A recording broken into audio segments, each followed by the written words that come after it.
What's up, guys? What's going on? And welcome to another looking back video in which we are going to take a look this time at Death and Request. As always, my looking back videos are not typical reviews. I don't give a score at the end. It's mostly my opinion about a title, pros, cons, should you buy, should you not buy, should you wait for it to be on, in special and something.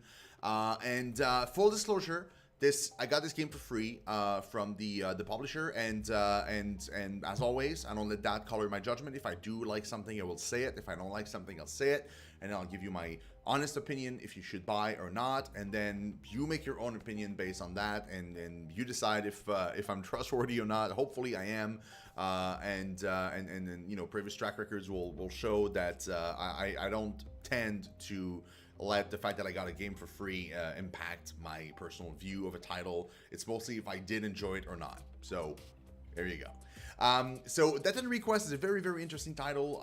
It's the story it goes as follows. So it says, when video programmer Arata Mizunashi receives an email from his missing colleague Shina Ninomiya, he soon discovers she is trapped as the only player in the virtual video game world they created, called World's Odyssey.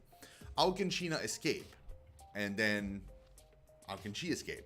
So, to give you like a quick roundup of the story, because it's pretty freaking deep and intricate and good and interesting. Like I said, Shina has been missing for like a year, and then he randomly received an email, and he's like, okay, and he logs into the game he's been working on with her, because they work for a game company. They made World's Odyssey. It was an MMO, and it was an alpha stage, and it's a VR MMO, kind of like the Sword Art Online kind of style. And basically, like, he received an email, logs in, sees that she's there, and he kind of freaks out because he hasn't seen her and heard from her for so long. And then he talks to her a little bit, and she completely forgot who she is. So he has to, run her through that stuff. But also, the game that she's stuck in is very vastly different from what they both created. It's the same title, but it's filled with bugs. There's so many weird stuff happening.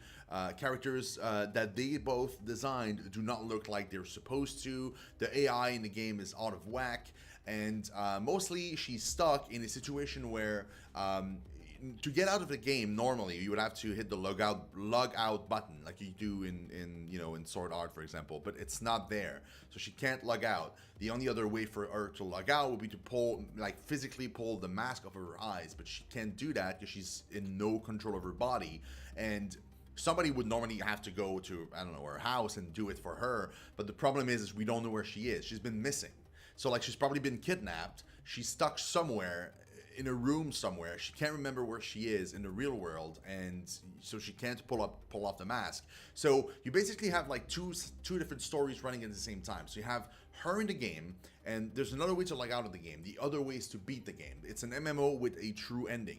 There's an actual end to the game. If you complete the whole story, you can then engage what they call the ending engage or something, and then it just like logs you out automatically, like you're logged out, and that would free her. So on her side, she's trying to get through the story, so she's meeting all these characters, and she has to go through that whole shebang and like complete the game and stuff. But it's extremely hard because it's filled with bugs, and so some areas are inaccessible, some other areas have completely changed layout, so she can't navigate them as if as a game dev would normally do, because he knows exactly where to go. The game has changed drastically, so she can't do that, so she kind of has to like figure it out. So you play as her in the MMO, and the other NPCs that she encounters are also, well, they're NPCs in the game, but she can recruit them, and they can be in a party, and then she can, with their help, progress through the story and get to the ending. Now in the real world, you play as the dude, so Arata Mizunashi, and his job is to figure out where the hell she is in real life. And he gets help from the people working in his office and other people that he meets along the way, and they all work together to try and get her out of there, or at least try to find her body, or figure something out, so that one way or another, either she gets out from the regular version, or they find her body and they get her out that way. Now, as the story develops, There are many twists and turns. I don't want to say too much because I don't want to spoil the story and things, but it gets really deeper than that. Like, it's so much deeper. Like, there's like conspiracies, kidnapping, murder. It's crazy. Like freaking aliens almost. Like, it's nuts. Like, it's all over the place. It feels like a weird mix between an X-File like series mixed with like Danganronpa and kind of like stuff being super dark and just like weird and creepy, and that is a huge pro for me. I love that stuff, love it to death. Like, it's so good. The story in this game is so well crafted so far. I'm only in chapter 4 and I've played for like I don't know, like 20 hours, and I'm in chapter 4. There's like 11 chapters, guys. This is ridiculous. Okay, the game is so freaking huge. Story is amazing. It's crazy. So, pros: story, nuts, really freaking good.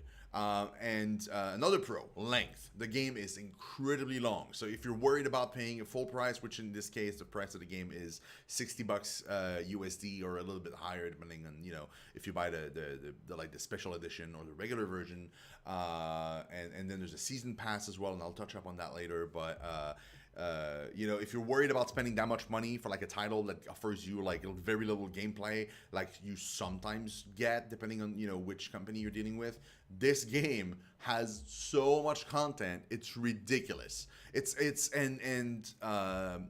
cutscenes like you see above me, like the visual novel style cutscenes there, they're so interesting and so good that even though you're sometimes, you know, in a visual novel style cutscene for like 10 minutes at a time, sometimes you don't feel it. It's fully voice acted. So I had it voice acted in Japanese, and I had the text in English in front of me.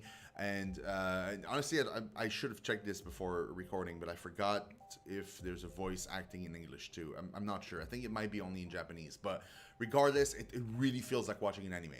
It's the closest I can describe it. The best I can describe it is this. It feels like you're watching an anime, and then at some points you get to play. Like, it's so good. It's really good. So I touched a little bit on like a couple pros to me. Story, pros. Adult themes, pros.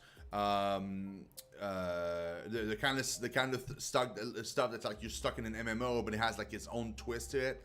To me, it's a pro. I love those tropes in animes. I love Log Horizon. I love Sword Art Online. I love all those stuff, and I think it's a cool twist on the same kind of thing, and I really do enjoy it. I know some people might be consider that as gone because there's been so many of them, and they're kind of maybe tired of that like trope. But to me, I freaking love it. Voice acting is really good. Like really good. Like, every character is his own personality, own vibe, and I personally, I freaking love it. And the game is like mostly 100% voice acted. Like, I mean, I think the only bit that is not voice acted is when your character is thinking stuff. So if your character is like thinking in his mind, like you see like a black screen and you just see like white stuff, like almost like a narrator talking to you, those are not voice acted, but like literally everything else is. Every other character you meet in the game is voice acted, like literally everything is voice acted. So it's pretty cool. And the cast of the game is like 90% female. I mean, it's a Compile Heart title, it's a Idea Factory title, it's mostly female characters. Now, there are some characters that can get annoying. There's one in particular that I really don't like at all. Her name is Al Astra. She's one of the characters you can recruit in the game, and she's super annoying. She's like 16-year-old, but honestly, like, she hacks and is voice acted and is written almost like an 8-year-old. And it's just, yeah, I don't like these type of characters. And there's one in every Compile Heart games, I feel like, and I don't like them. Like, I really don't. So it really gets to me. And plus, like, she's like half like cat, half human. So she has like that weird like way they have to talk in Japanese when you're playing like a character that is like younger, but also like an animal almost. Like, there's like those like weird like sounds or ways they pronounce certain words. and I really don't enjoy it. So I find that super annoying. And thankfully, you don't have to have that character with you, although you see her in a lot of cutscenes and stuff. But you're not forced to have her in your party if you don't want to. I mean, she's there, but you don't have to use her. So I'm going to touch a little bit about combat here. So the way it works, whenever you are in the MMO, because that's the only bit you can control a character is in the MMO. When you're in the real world, you mostly stare at a screen and you have like a bunch of different options. You can go to different locales in the real world, like you guys can see exactly here. You can select the locale that you want to visit, but mostly when you do that, it's just like a cutscene. It's just like it's your face, like it's like a visual novel thing again. Like you don't actually get to control. This is the real world, by the way. This is when you control Arata. So all you have is like the menu on top of here, and then like a few information to the right, and that is basically it. So there's not like a whole lot of things you can do there. There's also like so the combat. Okay, the combat. So when you are playing as Shina, and you're fighting in the real world, so the game really looks like a Tales of. Like it really does. Like in the overworld and stuff. Like when you're walking around, it's like when you're in the dungeon, it's a Tales of almost like a ripoff. And you have an ability that resembles like so close to the Sorcerer's Ring. It's crazy. And it allows you to like stun enemies and in advance, so that you have a good fight, like a good encounter versus a regular encounter. So there you go. So this is dungeon crawling right now. So when you're dungeon crawling, you run around and stuff, and you can see like she has like this kind of like mutation around her legs, so like strapped around her leg, and it almost looks like spider legs like protruding out of her. That is like the corruption from the bug. She's getting corrupted by one of the bugs that are in the world. This is Al, by the way, above. So Al is also corrupted. You can see like one of her arms is like has like this like huge like blue bracelet thingy. That's also a bug. She's been corrupted. Essentially, every NPC you encounter that is corrupted in that way, and it's like not taking over his body, but it's kind of like part of their body, like they mutated with the thing. Mostly these are characters that you'll be able to recruit and have in your party. And the way it works, when you're fighting an enemy, for example, you have different things on the map. So you have like traps on the ground. If you walk into those traps, it gives you it steals you HP, but also might give you another bonus. So you might walk into a trap, you take 200 damage, but reverse, you get like extra damage, for example, so that the next time you hit an enemy, you hit for more. So there's all these different things, and that you have to pay attention, like on the map itself. When you're fighting, also you have a corruption level. So you have the enemy corruption level, and you have your own corruption level. So from what I understand is, if your corruption level, the higher it gets, the more damage you take. But if you reach 80% or above, you turn into like an ultimate, like a Super Saiyan version of yourself, and then you can do like extra damage for every attack you do, like insane extra damage. And you can also have access to a special ability, like an ultimate ability from there, that deals crazy amount of damage and then pops you back into your regular form. So you have your regular form, in which you can just like fight, and then you have your Super Saiyan form that starts at 80% or more depending, and then slowly goes down unless you use your ultimate ability, at which point it just like completely wipes your corruption down to 0%, and then you start again your regular version. The combat itself is like it's not real time. It's turn based, but it's very tactical. So you're kind of like in a circle like ring. So you have those traps on the ground that you have to avoid, right? There's the enemies that spawn and that are like pretty much everywhere, and then you can you have to position yourself, to be able to hit an enemy, and depending on where you hit the enemy, it'll send the enemy flying. If you hit him 3 times, send the enemy flying in that direction you were facing. So if that enemy then hits another enemy, it'll bump into him and it'll take extra damage, and it'll push that other enemy backwards, so that other enemy can then hit like a wall to take extra damage, or hit another enemy, or it can hit one of your friends. If you hit one of your friends can then ping pong like style, like just like hit that enemy back towards you for extra damage, and so on and so forth. So you can see like a little bit of that right now. Like I'm moving around like above here, and you'll see me select attacking things and just like position myself. So you see like I'm trying to find like a good angle, and then I hit him like in that direction 3 times in a row for regular attacks, and then like it'll like punch that enemy towards another enemy, which will punch them into traps and stuff. and do like extra damage. So it's always like it's tactical in the sense that you always have to position yourself accordingly to try and make combos and do extra damage. Some enemies do more damage if they hit another type of enemies. Some enemies will take more damage for physical or range or magic attack and all that stuff. So you have to choose your attacks accordingly again. And then there's so many like different strat that you can use for combat. It's really interesting. And once you get like to 100%, well, 80% corruption, it's kind of the Super Saiyan mode. It's a compile hard game. So the Super Saiyan mode is basically your character with a different air color and naked. Basically, is what you get. Like they're naked.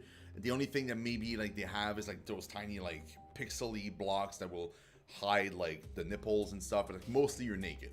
And I'm fine with that. I don't mind. I'm okay. I understand, you know, Japanese culture and all that stuff. But there's a few things that bugs me a little bit with that stuff. And one of them is some characters like Al, for example, is only 16. So luckily, like her version of that Super Saiyan thing isn't that bad. It's actually like it covers way more than it covers every other character. But it's still technically an underage girl, like basically almost naked. Like it's just kind of weird. I don't like it. Like it bugs me. It annoys me. And very quickly, I mean, outside of like her writing and the way she plays and stuff, like very quickly, I just removed her from the party because I didn't want to have to look at that the entire time. Like it really, like, I understand. I'm glad that I don't have to look at it though. I'm really glad that I don't have to look at it, that it gave me the option to have different party members, so I don't even have to use her if I don't want to. I can just like put her to the side and never use her again. And so that way I don't get to see that kind of stuff in my face. Every other character though is fine. They're all adults. Doesn't matter. They're all okay. It's not too much.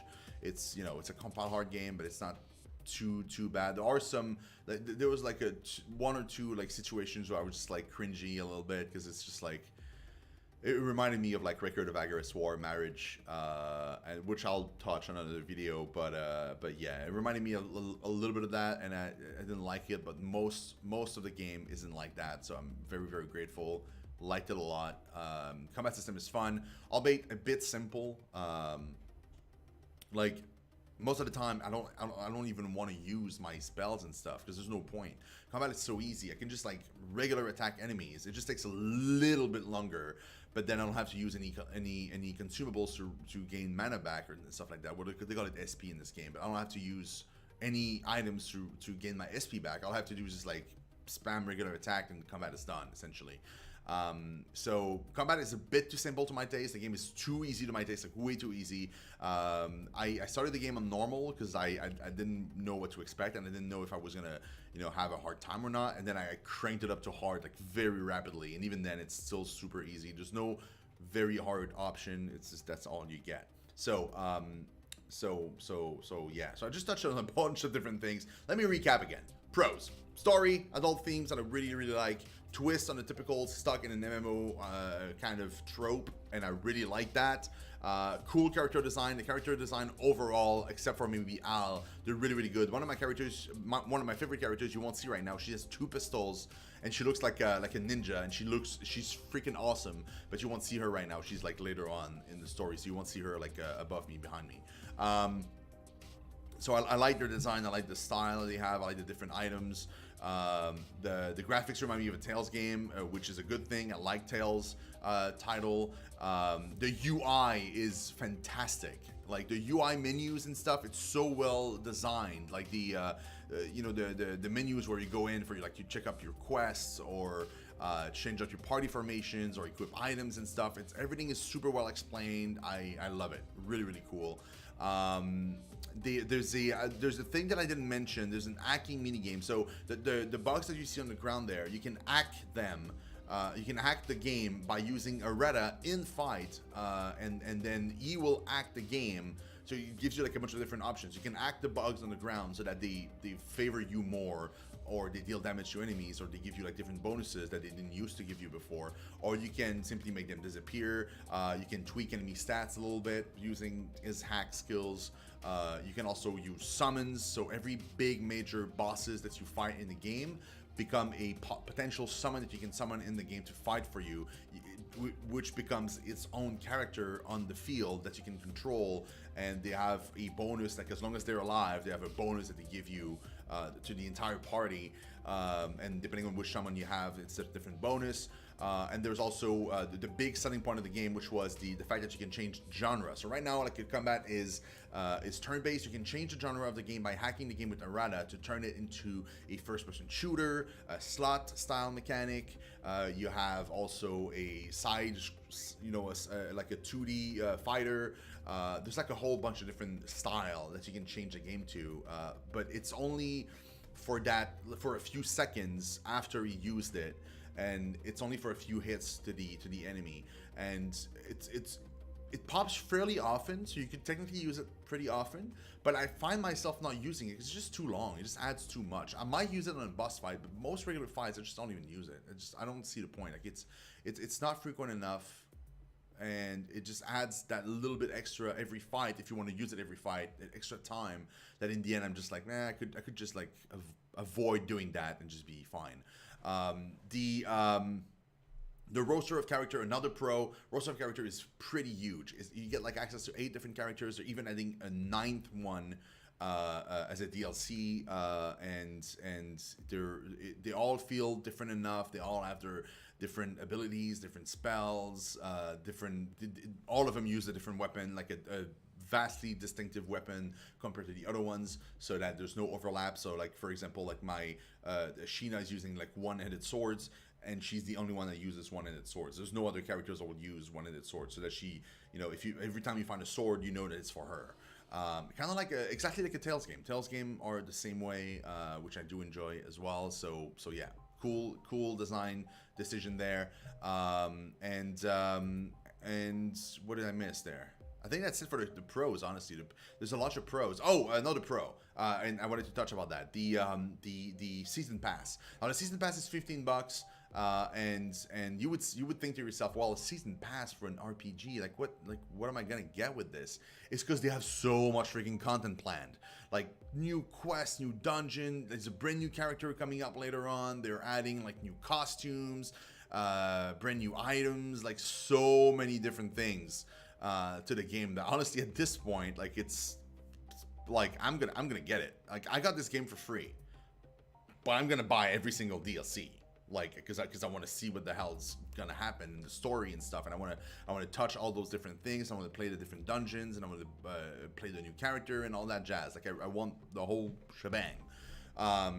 And that's cool. Like, the game has they have lots of DLC planned, and they're all like planned in a very, very short amount of time. It's not one of those where you play for a season pass and you're gonna get stuff like all throughout the years, and it's gonna be like 3 months in between two DLC. Like, no, they're releasing they have released the DLC schedule, and it's like jump pack, like almost like every 2 weeks there's like new stuff coming out until like the end of March. It's just like they're gonna release like tons and tons and tons of shit up until the end of March or like the end of April. Tons of things. So it looks like it's gonna have a long shelf life. They're gonna keep adding new stuff to it, and yeah, I mean, I'm all for it. It's more the more the better. Now, I touched about a little bit of the cons. I'm going to retouch on them a little bit as well. Like I said, the underage nudity thing, I'm against. I don't like that in games. In fact, I hate it. And it annoys me, but like I said, I'm glad that since you have such a big roster of characters and there's only 3 in a fight, you can very, very easily just like swap that character out and never have to use her again. And every character you can have 2, you can have like you can pair one with another, and then you can have a reserve as well, and an extra character paired with that one. So basically, in a fight, if I have a Shino and I pair her with somebody else, I can swap her mid-fight with that other character. And if they both die, I think that's when the reserve kicks in. I don't have enough character now to have a reserve really, so I don't really use it. But so you can have like a total of like 8 combat ready character, and then they're gonna add a 9th character later on down the line, which means that you'll probably be able to, if you don't want to use Al at all, you'll never have to see her, like, basically, except for cutscenes. And in cutscenes, she's not naked; she's just like regular. So yeah, there's a lot of visual novel stuff. To me, at first I was kind of annoyed by it, but as time went on, like, I really the story is so good that I just forgot about it. I forget it's a visual novel. I just feel like I'm watching an anime. But for some people, it might be annoying. It's really important for you guys to know that the visual novel part is like at least 80% of the game is a visual novel. So there's only like 20% gameplay here. So if that annoys you, if that's a negative for you, and I'm putting it into the cons because I know some people it will annoy, it's just so you know, just so you are aware before buying the title, know that it is very heavily a visual novel with combat elements attached to it and dungeon crawling and stuff. So if you're okay with that, then great, you're gonna have a great time. If you're not okay with that, then maybe avoid this game and don't buy it, because if you're thinking like, oh, this is gonna be like a Tales game where I play like 90% of the time and then there's maybe like 10% cutscene, this one is like 80% cutscene and 20% gameplay, so it's vastly different on that front. To me personally, I felt like there was a lack of tutorials.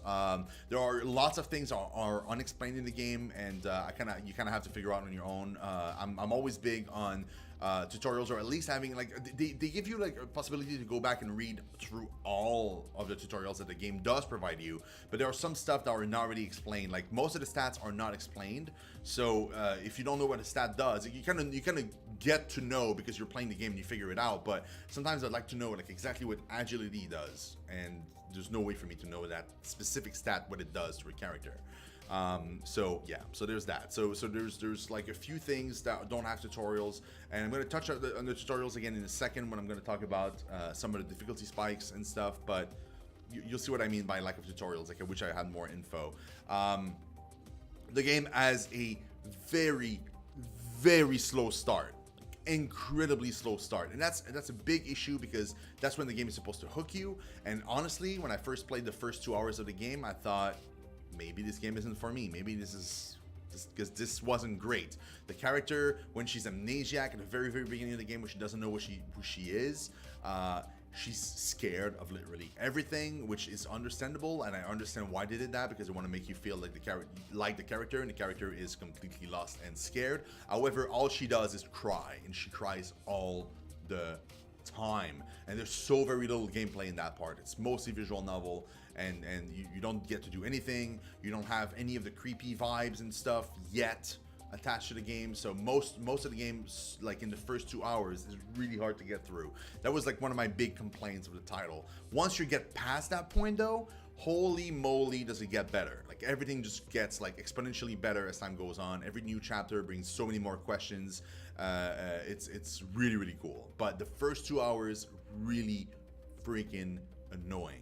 So if you can get through that, then you're gonna have a great time. But yeah, just know in advance before playing the game that the first 2 hours are extremely slow, that there's not a lot going on, and it's mostly just like the main character crying. Like it's basically is what it is. Now, I did touch on the fact that his combat was maybe too simple to my taste. Like I said, like you don't really have an incentive to use like your magic skills and stuff because the combat is so easy. So most of the time, I just end up using my regular attack, and I just like combats are a tad bit longer, but like it's too easy. And when you leave a fight, your status ailment that you had on you, they're gone, and you even regen like 300 health, or like a percentage of your health. That feels like you never have to heal. Like I barely heal ever, because as soon as I leave combat, my character heals like for a big chunk of health, so that if that character doesn't take any damage in the next fight after that, then she'll be fully healed. So yeah, there's no combat is too easy to my taste, like way too easy.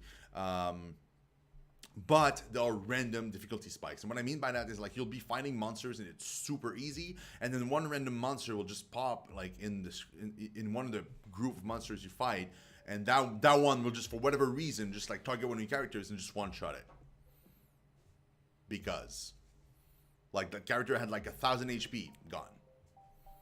It's why, like it's just weird. Like it's a weird balance. Like everything is fine, and then you have this one random monster that's super easy to kill but can just like one-shot your character for no reason, and that's a bit annoying. And you know, you get level, like I literally never skip a fight. I fight every single monster, so I'm always, I feel like at level. Like I never, but even then I feel like I should maybe grind a little bit more, so that maybe that type of stuff doesn't happen. I don't know, but even then, like people are so easy to revive. Like, every character has like a revive spell, and like you have items that can revive people as well. Like it's really easy to revive another character that's downed, and when they revive with like full health. So it's not even a matter of like, oh, you're reviving but you don't know what's gonna happen. Like when you revive, it's just like character's full health and good to fight again. And yeah, so there is a weird thing with the game, and when you don't understand why that is, you'll be frustrated, because I was frustrated at first. So the game doesn't tell you that you can save at any point. You can literally save whenever. You can, when you're playing the main character, like when you're playing like in a dungeon crawling, you can only save at save points. But anytime you're in a dialogue visual novel style, you can save the game. They made it a way so you can just press like the big touchpad, like on the PlayStation controller, that pops up a menu that allows you to save, so you can save at any point. And there are the game, like every time you take a decision, like a major decision in the chapter and stuff like that, the game doesn't tell you made a major decision, but it keeps track of all those decisions somewhere in the episode chart that they call it. And some decisions, sometimes you'll be in a dungeon, it'll be like, oh, there's this door here, and the character's like, I can't enter it, but maybe I can force it open, and then like a two-choice pop-up will pop into the screen. It says like force it open or leave it be. And so you're like, okay, I'm just gonna, I don't know, leave it be. So you leave it be, and then it's like, well, like a giant monster pops out of the ceiling and just kills you. And it says like game over. Then you have to reload your game. And at first I was like, wow, that's annoying. That's incredibly annoying. And you're losing so much time. And sometimes, like, at one point I lost like an hour of gameplay, and I was like, wow, this is bad design. This is really bad. But then, like, I figured it out, is taking the wrong choice, the one that kills you, is one of the checks that you need to complete in the episode charts to get the 100% ending, the true ending. So you kind of have to get those options to get like all those bad situations. Also, the reason why they made it that way is like, is to put you like in a sense of constant dread. Like anything you do can result in your death, essentially. And so basically the first time I did it, like I didn't know I could save, so I just died, and then I reloaded my previous save, which was super far away. But then I figured it out, like you could save at the choice. So what I would suggest that you guys do if you buy the game is just save at the choice screen. Like when you get the choice of the two things, just save there, pick whatever choice you want. If you end up dying, then just when you reload at that same save, and it took in consideration the first time you died. So you don't lose that one death. Like it counts, and you get the check mark in your episode chart, and then you can just pick the other one. Then it just made the game so much better, in my opinion. But the game doesn't explain that to you at all.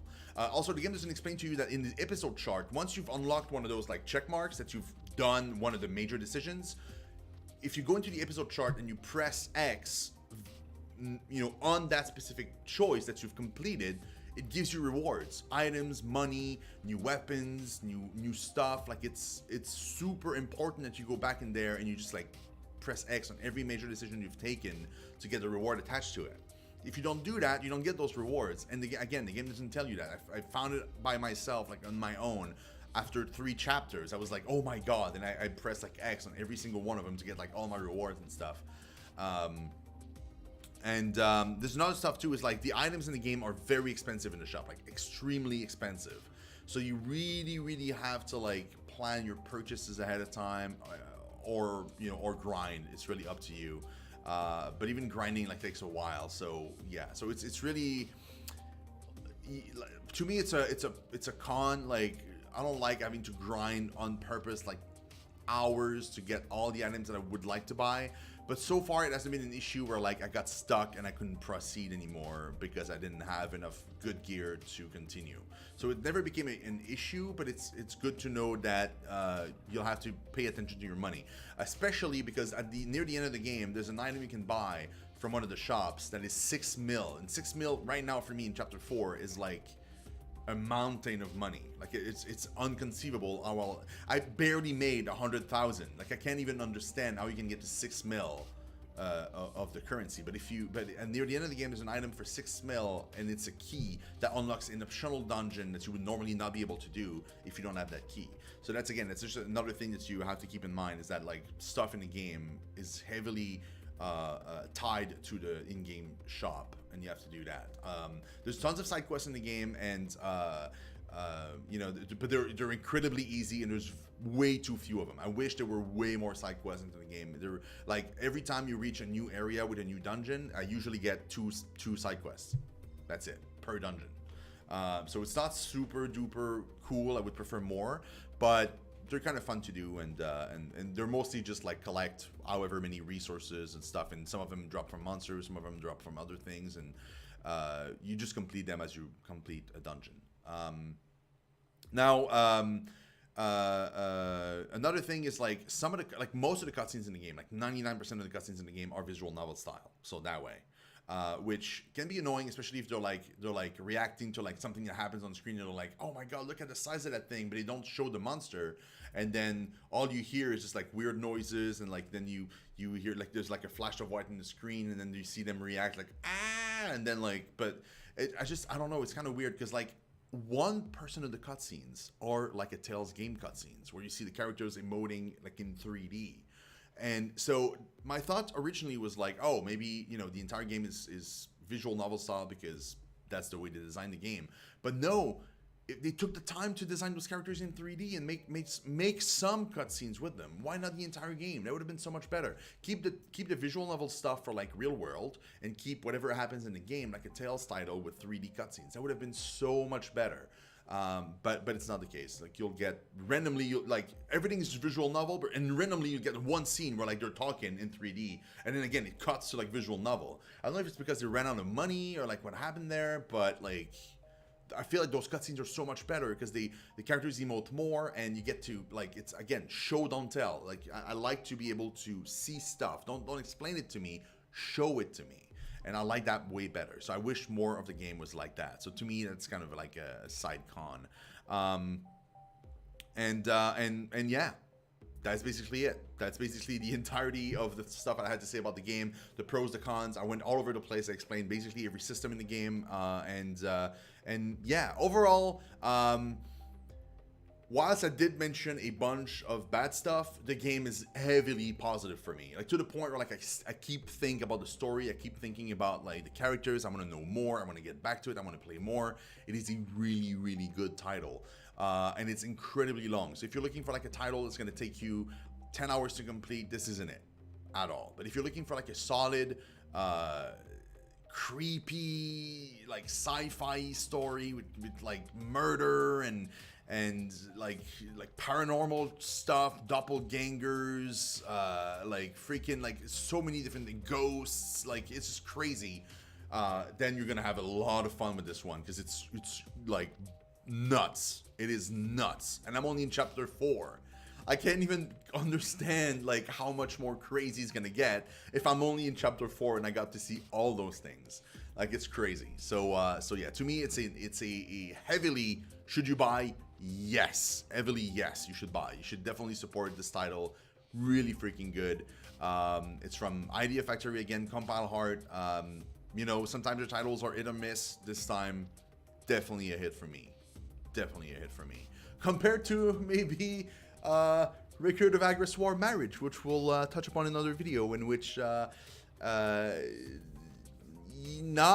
hit for me. Not a hit for me. But yeah, so thank you guys for watching again. You can find me streaming on Twitch basically every day at 6 p.m. EST, except for Tuesdays, which I don't stream. All the links are under the stream again.